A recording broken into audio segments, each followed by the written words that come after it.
ATN TV ન્યૂઝમાં આપનું સ્વાગત છે। અરવલ્લી જિલ્લાના મેઘરજ તાલુકાના ડચકા ગામના સરપંચ પર થયો જીવલેણ હુમલો।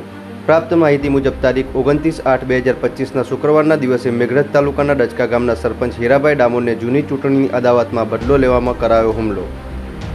ગામના 4 ઈસમોએ કર્યો જીવલેણ હુમલો, જેમાં સરપંચ હીરાભાઈને શરીરના ભાગે નાની મોટી ઈજાઓ થવા પામી હતી, જેથી તાત્કાલિક સારવાર માટે લઈ જવામાં આવ્યા હતા। આ અંગે હીરાભાઈ સરપંચ દ્વારા 4 ઈસમ વિરુદ્ધ નોંધાઈ મેઘરજ પોલીસ સ્ટેશનમાં ફરિયાદ। પોલીસે આ અંગે વધુ તપાસ હાથ ધરી છે અને હુમલા કરનાર વિરુદ્ધ કાયદેસરની કાર્યવાહી હાથ ધરવામાં આવી છે। અહેવાલ Amit Joshi, ATN TV news, Sabarkantha. મારું નામ ડામોર હીરાભાઈ માધાભાઈ છે।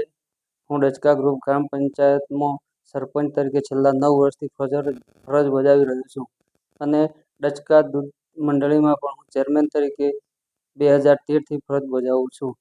ગઈકાલ સવારે 7 વાગ્યાની આસપાસ હું મારી ફોરવ્હીલ લઈ અને મારા વિસ્તારમાં નીલકંઠનગર જઈને આવતો હતો, તેવામાં બોડી સિમડી કાલિયાકુવા 3 રસ્તા ઉપર 2 બાઇકો લઈને 4 માણસો ઊભા હતા, જેમના નામ છે ડામોર જેસાભાઈ નાથાભાઈ, ડામોર પરેશભાઈ રમેશભાઈ, ડામોર રમેશભાઈ રામાભાઈ અને ડામોર નરેશભાઈ રમેશભાઈ।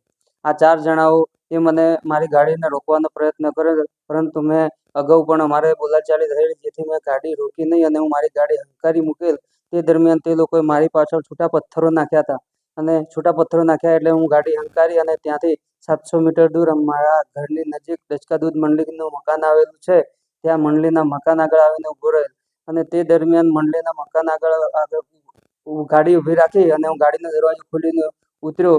તે ઉતરતાની સાથે જ આ લોકો બાઇક પર 4 લોકો આવી અને મારી ઉપર હુમલો કર્યો અને પોતાની બાઇક ફેંકી દઈ અને પોતાની બાઇકની જાળવણી ન રાખી મારા ઉપર હુમલો કરી મને ફેટ પકડી અને પાડી દીધેલો અને પાડી દીધા પછી મને શરીરે વધતા ઓછી ઈજાઓ કરી મને ગળું દબાવી જાનથી મારી નાખવાનો પ્રયત્ન કરેલ, જેથી કરીને આ અગાઉ પણ 2021-22ની ચૂંટણી વખતે આવા જ માણસોએ મળીને મારી પર જાન લેવા હુમલો કરેલો અને મેં પોલીસ ફરિયાદ પણ કરેલી છે, જેનો હાલ કેસ કોર્ટમાં પેન્ડિંગ છે, જેથી કરીને આવા લુખા તત્વોને પોલીસ તંત્ર દ્વારા સખત સજા કરે અને યોગ્ય મને નિર્ણય મળે, યોગ્ય કાર્યવાહી કરવામાં આવે લુખા તત્વો વિરુદ્ધ, એવી મારી આ તંત્ર સાથે માંગ છે।